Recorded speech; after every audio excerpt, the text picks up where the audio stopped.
अस्सलाम वालेकुम नाजरीन, इस एपिसोड के आगाज में हम देखते हैं शदीद धुआंधार जंगल में से उरहान आगे बढ़ रहा होता है। उरहान के आसपास बहुत से मुख्तलिफ कबाइल के झंडे लगे होते हैं। सूरज की तेज शुआएं पड़ रही होती हैं और एक बहुत बड़ी तख्ती पर कुछ लिखा हुआ होता है। उरहान उसे गौर से देखने लग जाता है और पढ़ता है। काफी देर उसे देखने के बाद जब उरहान वापस पलट कर देखता है तो पीछे सफेद दाढ़ी वाले बुजुर्गान खड़े होते हैं। उनमें से एक ने तलवार, जबकि दूसरे ने तीर, तीसरे ने कमान और चौथे ने कुरान पाक पकड़ा हुआ होता है। कमान वाला बुजुर्ग उरहान से कहता है, तुम कई फतुहात से गुजर कर आए हो। जब लड़ो तो तुम्हारी लोहे वाली काली तलवार पर निशान न पड़े। नए किले फतह करके आओ। जब लड़ो तो तुम्हारा नेजा रेजा रेजा न हो। और फिर तलवार वाले बुजुर्ग कहते हैं, जब तुम दौड़ो तो तुम्हारा सफेद घोड़ा लड़खड़ाए नहीं। और फिर कुरान पाक वाले बुजुर्ग कहते हैं, मेरा आले रब तुम्हें कभी मोहताज न करे। आखिरी वक्त में भी तुम्हारा ईमान से रिश्ता न टूटे। और फिर वो कमान वाले बुजुर्ग कहते हैं, क्या तुम जानते हो कि चीन की दीवार क्यों बनाई गई थी? तो जवाबन उरहान कहता है, ताकि तुर्क का बहादुर अंदर न आ सके। मैते खान। तो तलवार वाले बुजुर्ग कहते हैं, बाज़ंतीनी इलाकों के दरवाजे क्यों खोले गए? तो उरहान साहब कहते हैं, ताकि हमारी नस्ल फतुहात से खुशहाल हो। मेरे अलब अरसलान सुल्तान। ये सुनकर कुरान वाले बुजुर्ग पूछते हैं, तुम्हारे दादा अर्तुगरल गाजी सरहदी इलाकों में क्यों आए? जवाबन उरहान साहब कहते हैं, ताकि हम उनके रास्ते पर चलें और अपना घर बसाएं। ए हाजी अहमद। तो वह बुजुर्ग पूछते हैं, तो क्या तुमने घर बसा लिया? क्या तुम तुर्क की रवायात और कानून को बरकरार रख सके? तो उरहान साहब कहते हैं,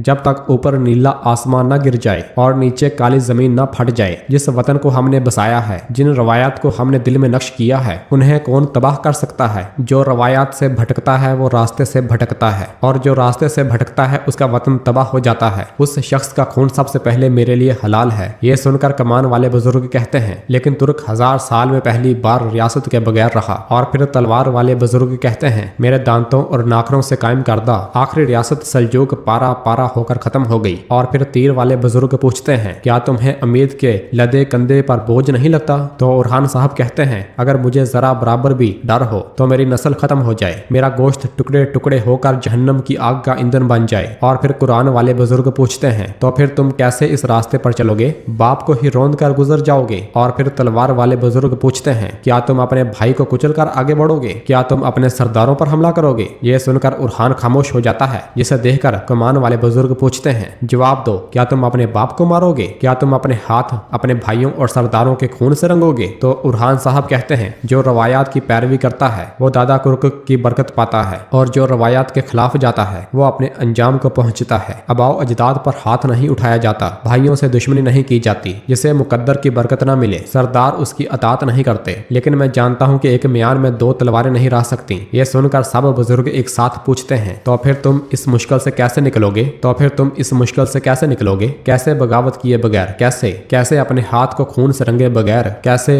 कैसे कैसे कैसे कैसे के सवालात के साथ ही उरहान साहब की आंख खुल जाती है। जी हाँ नाजरीन, उरहान साहब ख्वाब देख रहे होते हैं और वो पसीने से शराबूर होते हैं। वो परेशानी के आलम में उठते हुए कहते हैं, या अल्लाह मुझे इसमें से खैर से निकाल। ये कहते साथ ही उरहान साहब उठते हैं और आगे बढ़ते हैं। वो वजू करते हैं और जाए नमाज पर खड़े हो जाते हैं। वो अल्लाह के हजूर सजदा नशीन होते हैं और फिर अपने हाथ फैलाकर अल्लाह के सामने दुआ मांगते हुए कहते हैं, या रब तूने रात के अंधेरों को मेरे अबाओ अजदाद के लिए रोशनी बना दिया। तूने इन मुबारक बुजुर्गों के बातों से मेरे दिल को तोला। अगर ये रास्ता मेरा है तो मेरे कदम को साबित कदम रख, मेरा रास्ता खोल दे। अगर मेरा इम्तिहान मेरे वालिद और भाई के साथ होना है तो फिर मेरे दिल को नफरत से नहीं बल्कि रहम से भर दे। रवायात की हिफाजत के लिए जो मैं हथियार हाथ में लूंगा उसे सबसे पहले अपने नफस की जानब बोड़ने की तौफीक दे या रब। अगर मेरे दिल को आग से आजमाया जाना है तो आजमा, लेकिन उस आग से मुझे ना जला या रब। आमीन आमीन आमीन।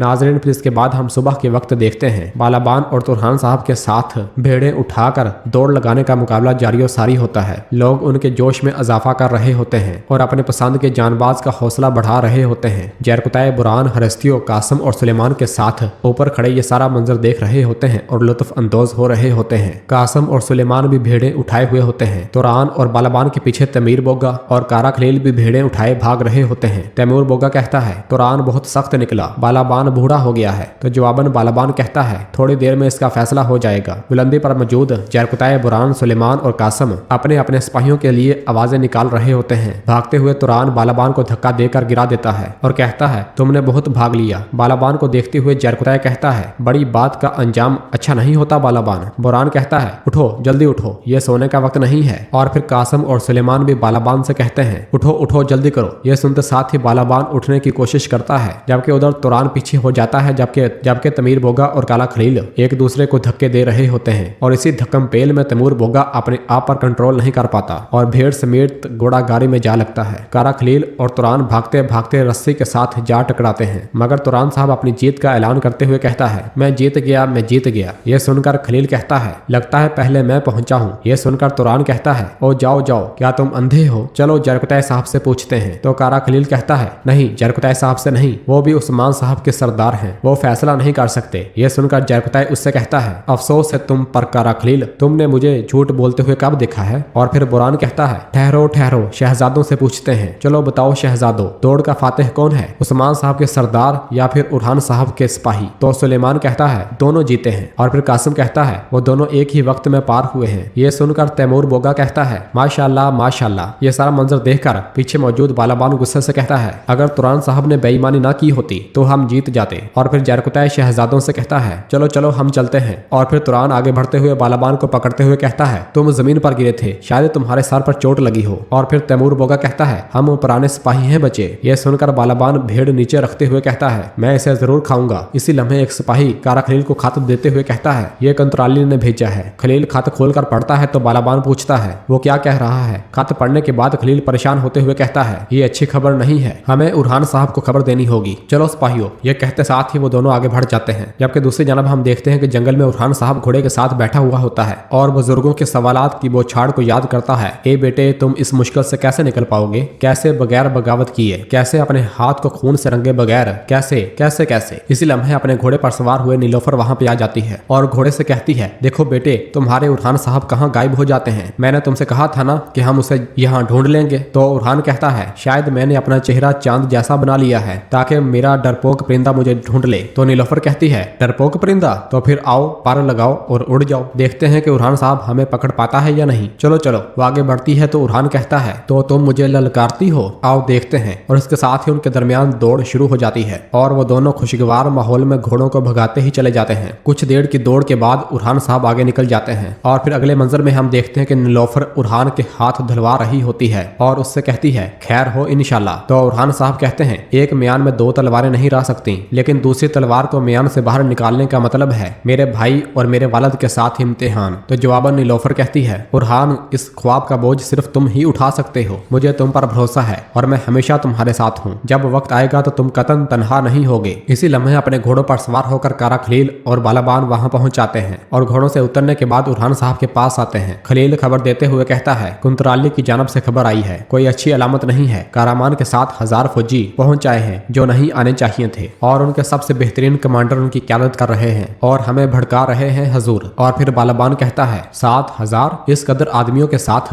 वो न सिर्फ कबीले में बल्कि कुस्तुनतुनिया में भी घुस सकते हैं। यह सुनकर नीलोफर गुस्से से कहती है ये कैसे हो सकता है? ये कैसे मुसलमान है? ये कैसे हम वतन है? तो उरहान साहब कहते हैं मेरे बाबा नहीं है, अलाउद्दीन रियासती मामलात में मसरूफ है, तो इस फौज को रोकना हमारी जिम्मेदारी है। और फिर नीलोफर उरहान से कहती है उरहान कैसे? वो 7000 है और तुम सिर्फ 3। तो उरहान साहब कहते हैं जिन्होंने उनकी लगामें ढीली की वो अलखानी है, मैं तैमूर ताश से बात करूंगा, मैं इस मसले को हल करूंगा, तुम वापस कबीले जाओ और अलाउद्दीन को खबर दो। चलो। ये सुनते साथ ही नीलोफर वहां से चली जाती है और फिर खलील उरहान साहब से कहता है हजूर, अगर जंग हुई तो सिर्फ एक ही फातेह होगा और हमारे नुकसानात के बाद बोरसा सिर्फ हमारे लिए एक ख्वाब रह जाएगा। तो उरहान साहब कहते हैं मैं अपने बाबा के ख्वाब को ट्रोने ख्वाब में नहीं बदलने दूंगा, हम इसका भी हल निकालेंगे। और फिर इसके बाद वो तीनों वहां से चले जाते हैं।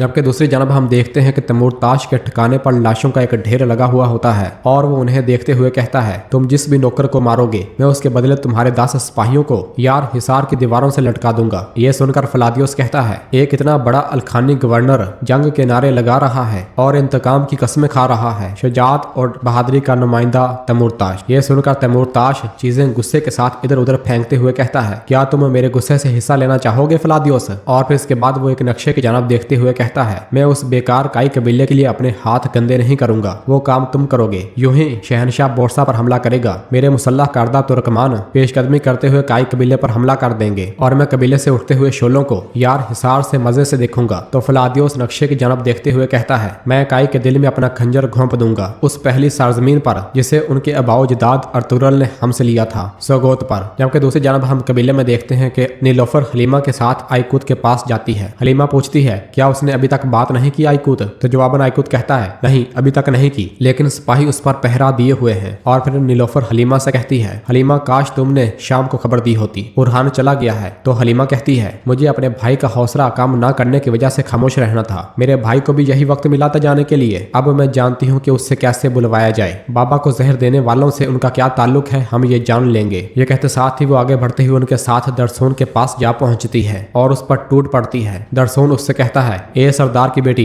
तुम गलती कर रही हो। उस्मान साहब के साथ होने वाले वाकयात से मेरा कोई ताल्लुक नहीं है। तो हलीमा उसके मुंह पर जोरदार लात मारते हुए कहती है, बोलो। तो दरसोन कहता है, मैं जासूस नहीं हूँ। तो नीलोफर पूछती है, तो फिर बताओ कि उरहान के खेमे में क्या ढूंढ रहे थे? और फिर आइकूत उसकी तलाशी लेता है तो उसे एक चिट्ठी मिलती है। नीलोफर एकदम से वो चिट्ठी लेकर पढ़ती है और फिर हलीमा गुस्से से कहती है, ये क्या है, क्या है ये, बोलो। अगर तुम मरना नहीं चाहते तो बोलो, मैं तुम्हारी जबान खुलवाना जानती हूँ। ये कहते साथ ही हलीमा उसे दबोच लेती है। तो दरसोन कहता है, मैं इसे उरहान साहब के खेमे में रखने ही वाला था। तो नीलोफर कहती है, यहाँ क्या लिखा है तुम्हें कैसे मालूम? तुम खुफिया तौर पर क्या काम कर रहे हो? तुम हमारे सामने आकर क्यों नहीं बोले? और फिर हलीमा कहती है, तुम इसी वजह से उस दिन मेरे सामने आए थे। ये सब कबीले में दाखिल होने के लिए एक चाल थी, है ना? तो दरसोन आइकूत से कहता है, आइकूत साहब, अगर मुझे एक नवाला रोटी का और एक घूंट पानी दे दो तो शायद फिर मेरी जबान खुल जाए, लेकिन मुझे इस पागल लड़की के हवाले ना करो। हलीमा उसके सर पर कमान मारती है और फिर उसकी पीठ पर अपना पांव रखते हुए कहती है, पागल लड़की, ये घास खाओ और फिर अपना पेट भरो।